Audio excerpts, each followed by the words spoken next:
Selamat datang di Kas Dapur. Di sini saya akan demonstrasikan untuk operasional harian ya. Setelah itu saya akan demonstrasikan untuk setup dan perhitungannya semua. Pertama kita ke menu perancangan. Di sini bagian ahli gizi. Tinggal tambah data. Kita pilih baris manual atau nama masal. Kita contohkan dulu manual. Nah di sini kita bisa pilih berdasarkan tanggal nih. Nah, misalkan untuk menu tanggal 16 hari Selasa, kita tinggal pilih daftar menu yang sudah kita buat. Ini nanti akan saya jelaskan. Seperti ini, kita contohkan sayurnya apa, buahnya apa. Nah, angka 4.000 dengan 2 juta ini sebenarnya angka yang akan kita belanjakan ya. Nah, contohnya nih, didapat angka 2 juta, di sini sudah terhitung bahan untuk membuat patty ayam ini, daging dengan tepung, dengan total pembelanjaan 33 kilo dengan 6 kilo itu dihitung otomatis sudah dari penerimaan manfaat di hari Selasa. Jumlahnya berapa, indeks rendah dan indeks tinggi. Begitu juga dengan bahan yang lain.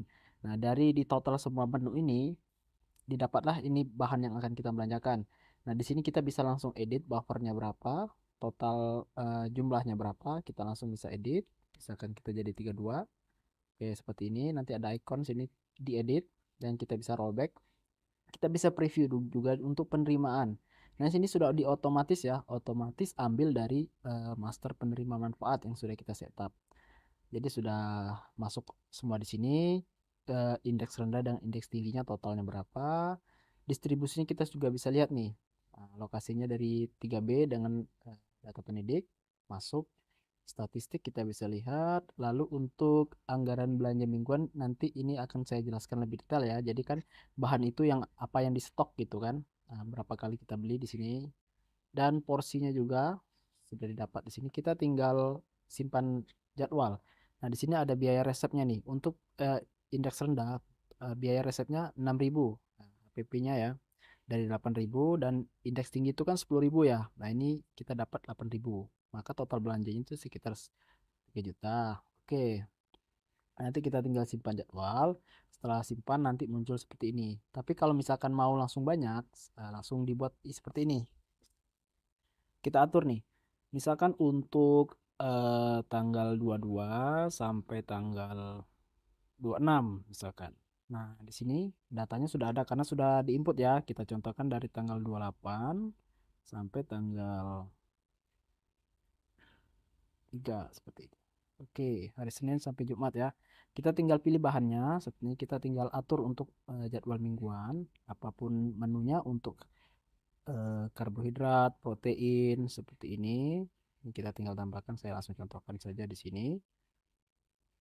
Oke, jadi di hari Senin itu karbohidratnya apa, proteinnya apa, nanti kita tinggal tambahkan otomatis bahannya itu tertotal semua di sini. Nah, dari mana dapatnya ini? Kok bisa tertotal? Nanti saya akan jelaskan ya. Kita langsung contohkan saja di sini. Saya akan input dulu. Sebenarnya ada sih auto generate untuk 7 hari ya. Ini saya buat manual saja dulu.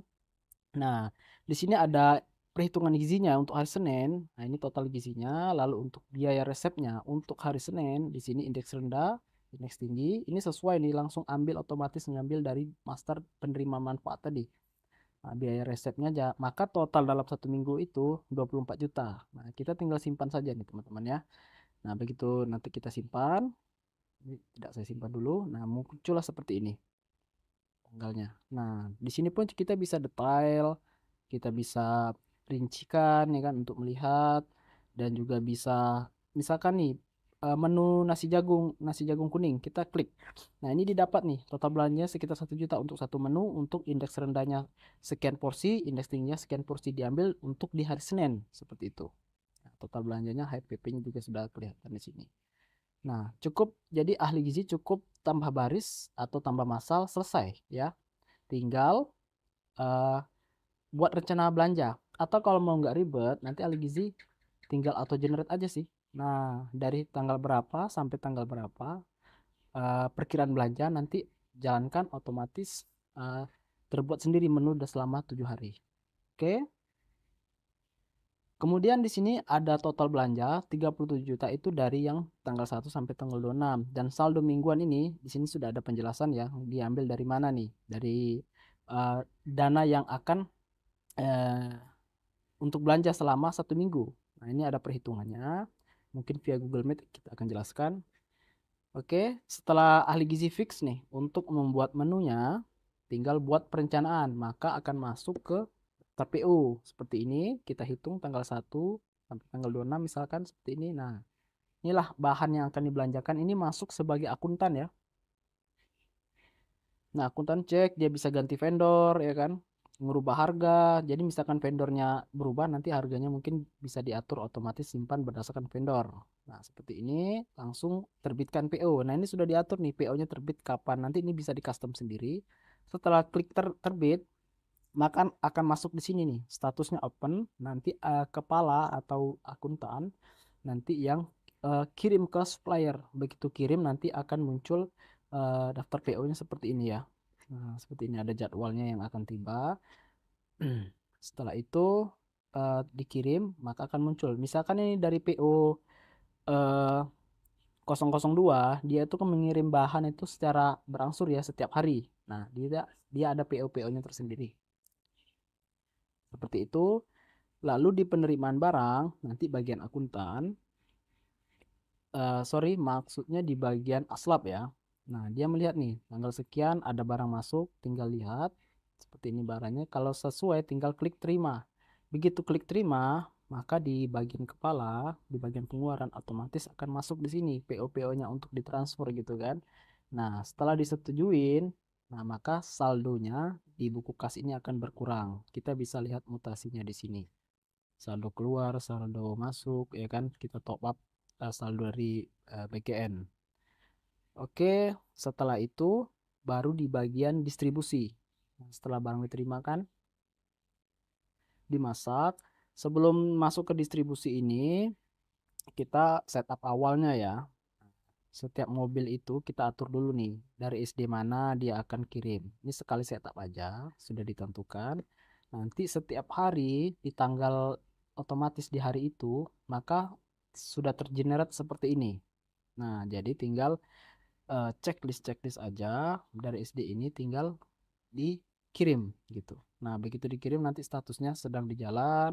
Kalau diterima nanti, nah ini kondisinya baik, tinggal terima. Setelah terima nanti pengembalian ompreng, misalnya ompreng kembali. Nah, nanti didata juga itu, didata kentangnya berapa yang sisa, bayarnya berapa, seperti itu. Setelah itu bisa kita analisa di bagian sini. Nah, seperti ini. Oke. Nah, itu sudah selesai ya dari bahan perencanaan. Nah, sekarang kita bahas setup awalnya. Ini kalau setup awal memang banyak ya. Nanti kita akan bantu. Cuman di operasional itu sangat simpel ya. Jadi tinggal buat menu mingguan, tinggal klik maka terkirim PO. Setelah kirim PO nanti tinggal approve aja nih, masuk otomatis di bagian buku kas. Nah, saya bahas di buku kas dulu ya. Sorry, di pengeluaran. Nah, ini kan otomatis muncul setelah barang diterima. Nah, di biaya operasional ini ada beberapa nih. Kalau honor, ini honor akan masuk otomatis setiap bulan, akan terhitung untuk diajukan ke kepala.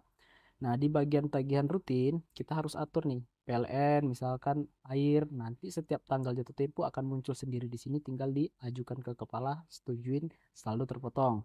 Nah, untuk catat manual, ini biasanya seperti pembelian gas atau pembelian uh, buku atau apa, nanti dicatat di sini dan otomatis diajukan. Nah, insentif mitra pun juga otomatis setiap 6 hari ya, selama seminggu 6 juta nanti totalnya tinggal diajukan. Setelah pokoknya proses di sini semuanya otomatis ya, tinggal diajukan saja. Nah, di bagian sini kita bisa lihat nih pengeluaran dan pemasukan.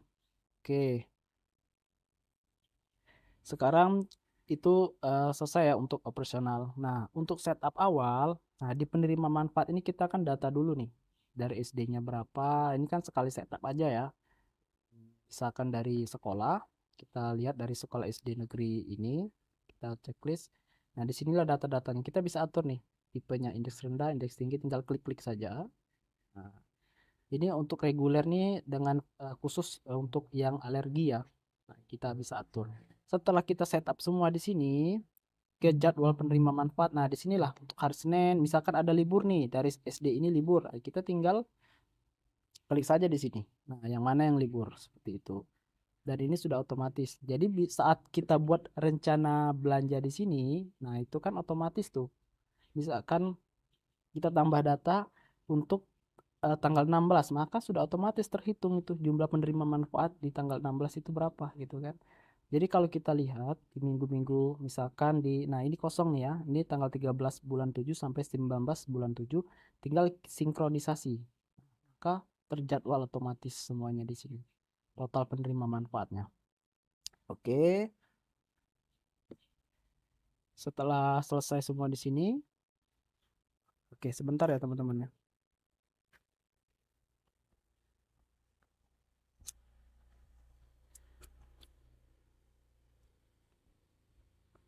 Oke, kita lanjut. Baru kita masuk ke bagian bahan ya. Nah, sebelum bahan ini kita harus buat daftar suppliernya dulu nih. Kita data suppliernya. Nanti kita bisa langsung buat bahan nih. Nah, buat bahan ini kita bisa tambah manual satu-satu, bisa juga nanti multi. Kalau satu-satu saya jelaskan dulu nih ya. Itu kategorinya fresh harian yang dibeli harian dengan mingguan. Lalu satuan belinya apa kilogram, disimpan di gudang apa, lalu untuk harga survei, harga transaksi. Nah, ini untuk gramasinya, perhitungan ahli gizi ya.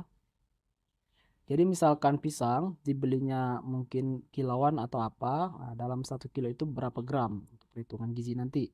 Misalkan kita buat sini ayam, nanti otomatis terhitung nih, tertaut ke TKPI seperti itu. Sudah otomatis vendor langsung kita checklist vendornya yang mana. Oke, kalau untuk yang multi, kita tinggal tambah masal seperti ini. Nah, tinggal ketik nama bahannya, misalkan ayam. Nah, ini sudah otomatis nih, tahu di TKPI. Kategorinya apa, satuan, sama seperti yang tadi. Jadi kita bisa langsung input banyak. Nanti ini masternya kita sudah ada. Kalau misalnya teman-teman nggak mau repot, kita bantu setup kan. Ini untuk pemantauan harga dan ini survei dengan realisasi. Oke. Setelah selesai kita input bahan dan inventory, barulah bagian ahli gizi untuk membuat menu. Nah, pembuatan menu ini bisa satuan juga. Misalkan kita tambah menu, nama menunya apa, ada gambarnya, kategorinya apa, masuk ke connect ke HACCP. Contohnya nih, oper tempe. Nah, oper tempe di sini saya jelaskan ya.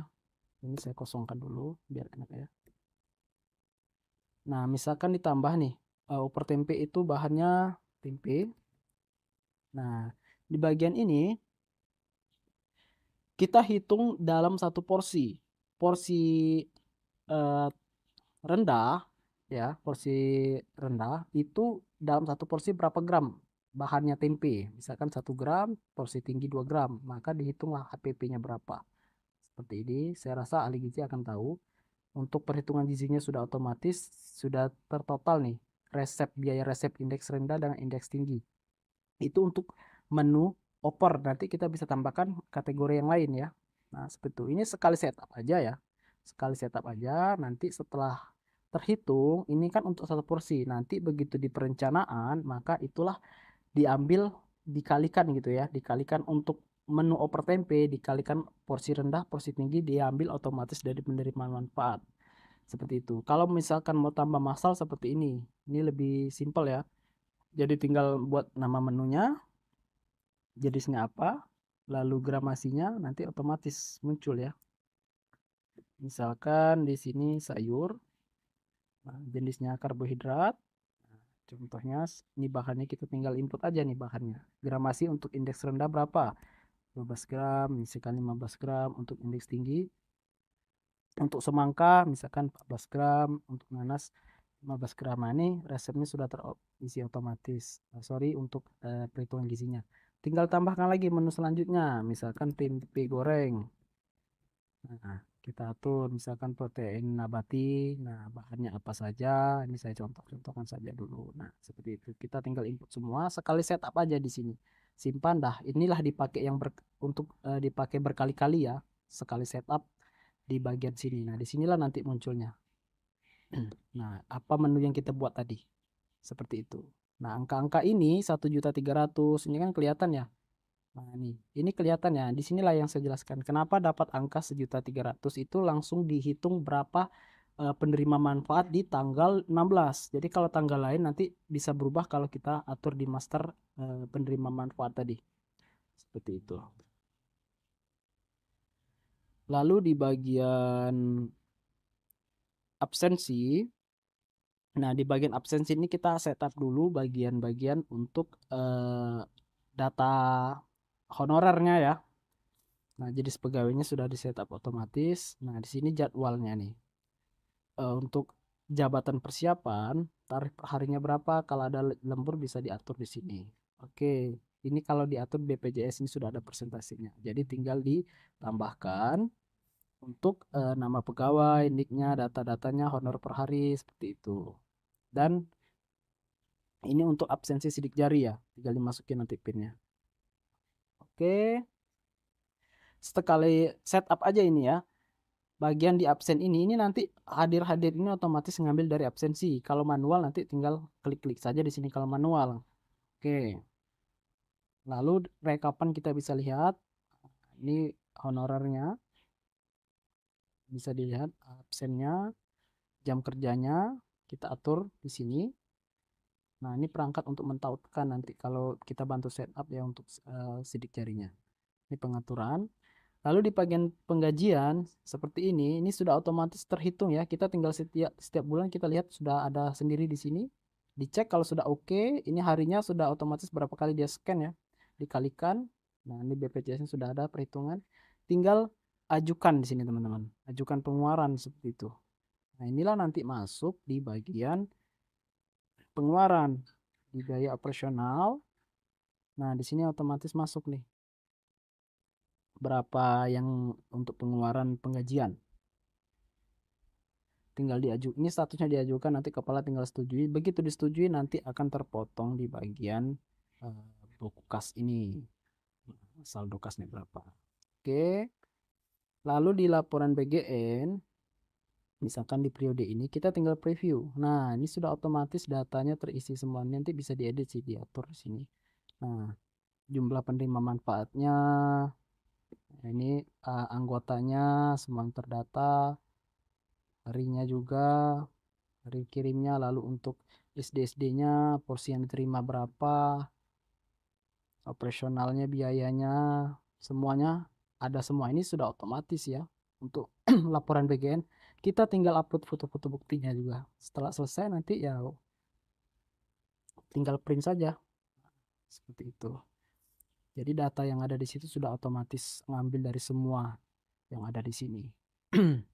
Baik, di bagian HCCP ini mungkin kita perlu Google Meet ya di sini untuk mengatur indikasi-indikasinya ya. Seperti ini. Lalu di bagian manajemen pengguna, di sini ada akses menu.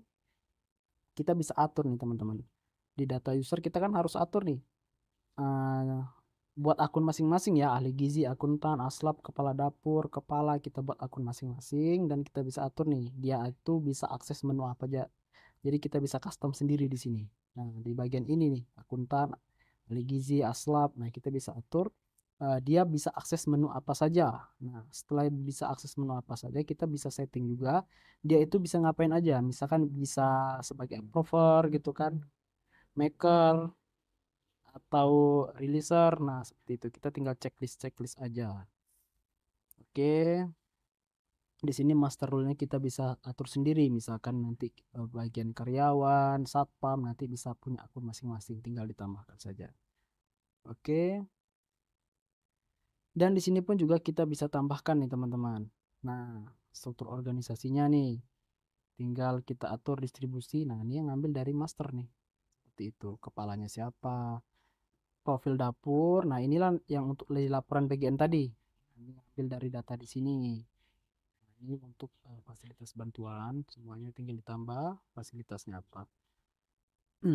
Oke, di bagian master referensi ini untuk atur satuan, nih kategori suppliernya, peran gizi, seperti ini kemasannya, kategori seperti ini, indeks rendah, indeks tinggi, untuk HPP-nya kita bisa atur di sini. Kemudian ini ada tambahan ya untuk sosial media, kita integrasikan bisa untuk WhatsApp, Instagram, WhatsApp device. Nah, nanti bisa auto posting ke sosial medianya ya. Tanpa kita buka sosial media, kita bisa posting dan jadwalkan. Dan kita bisa balesin chat dari semua WhatsApp, Instagram, Facebook, masuk semua di sini, kita bisa langsung chatting. Oke, untuk di pengaturan di sini ada harga untuk setup. Ini untuk apa yang belum di setup ya. Jadi kan setup awal seperti apa nanti kita bantu. Ini modul aplikasi kita bisa aktifkan, yang mana diaktifkan dari menu ini. Lalu notifikasi, backup, kita sudah ada backup otomatis setiap hari ya. Nah, snapshot pun juga. Snapshot ini misalkan ada kita ngedit-ngedit semuanya ya kan. Nah, begitu kita rollback nanti pengaturan itu kembali di tanggal yang kita sudah setting. Lalu kosongkan data untuk membersihkan data. Baik, nah di langganan ini itu bisa custom. Nah, di custom ini bisa harga lebih tinggi dari di sini dan bisa harga lebih rendah. Jadi mau custom seperti apapun sesuai dengan kebutuhan masing-masing bisa di custom. Oke. Lalu di bagian di sini kita bisa atur juga sih sebenarnya teman-teman ya untuk tema. Nah, tema ini warna ya, warna-warna di sini kita bisa atur. Nah, berubah. Lalu untuk mode gelap dengan mode terang. Lalu untuk notifikasi bakal muncul di sini nanti. Oh ya, di sini saya belum jelasin ya. Untuk bagian inventory, hampir ketinggalan nih. Untuk inventory, jadi misalkan di hari Rabu eh, ada yang mau masak ya kan, jadwal masak, maka kan barang-barang akan diambil tuh. Kita tinggal potong aja di sini. Otomatis terpotong dari eh, stok. Kita tinggal cetak. Nah, inilah barang yang akan diambil di hari itu. Jadi ini tinggal klik terpotong otomatis nih dari stok gudang. Apa barang keluar, barang masuk seperti itu. Nah, riwayat kita bisa lihat nih. Nah, ini tepung terpakai untuk menu yang mana gitu kan, tanggal berapa nih potong. Nah, ini cek gudang itu biasanya kalau misalkan ada di bahan itu yang busuk atau apa nih bisa kita tambahkan nih teman-teman, tanggalnya, petugasnya siapa, bahannya apa, jumlahnya berapa, nanti kita langsung bisa buat PO. Misalkan ada 10, nah misalnya berjamur, kita bisa simpan. Nah, langsung nih terdeteksi ternyata bahan ini bakal berkurang. Maksudnya akan harus dibuat PO gitu teman-teman ya. Seperti itu. Kita tinggal detail. Nah, kita tinggal bisa buat PO untuk belanja lagi bahan kekurangan karena busuk seperti itu. Oke, baik. Mungkin ada yang lain di sini yang belum saya jelaskan di bagian grafik ya. Ini kita bisa atur nanti dibaca sendiri ya. Nah, untuk pengadaan grafiknya diatur per hari. Kita bisa lihat pantau di sini. Inventory juga, perencanaan, master menu seperti ini. Lalu monitoring. Nah, ini monitoring ini diklik kita bisa lihat nih status-statusnya di hari ini. Misalnya tanggal 16. Nah, ini apakah sudah selesai semua gitu kan? Mulai dari perencanaan, pengadaan. Nah, kita bisa lihat semua di sini. Lalu di pusat tugas nih. Jadi tanpa melihat apa yang belum ya kan. Jadi misalkan kepala nih apa yang tugasnya belum, akuntan apa yang belum. Nah, kita bisa lihat di sini tinggal klik buka saja. Nah, muncul berarti bagian ini belum seperti itu. Lalu di dashboard umum ya seperti ini shortcutnya. Oke, mungkin itu aja teman-teman ya. Untuk lebih detailnya nah bakal saya training eh, untuk penggunaannya. Sebenarnya penggunaannya sih simple ya, hanya di bagian perencanaan aja, tinggal ditambah-tambah data aja, bagian ahli gizi, nggak perlu lagi buat-buat menu lagi setiap hari, tinggal ambil menu yang sudah ada, perhitungannya pun sudah otomatis nih. Berapa penerima manfaat hari itu, nggak perlu diinput-input lagi. Lalu di bagian pengadaan pun juga tinggal klik-klik-klik saja di sini. Atur-atur-atur, klik-klik, selesai. Dan di bagian kepala pun juga tinggal approve. Approve, nah, di sini sudah otomatis. Oke, mungkin itu aja teman-teman ya. Nah, terima kasih waktunya.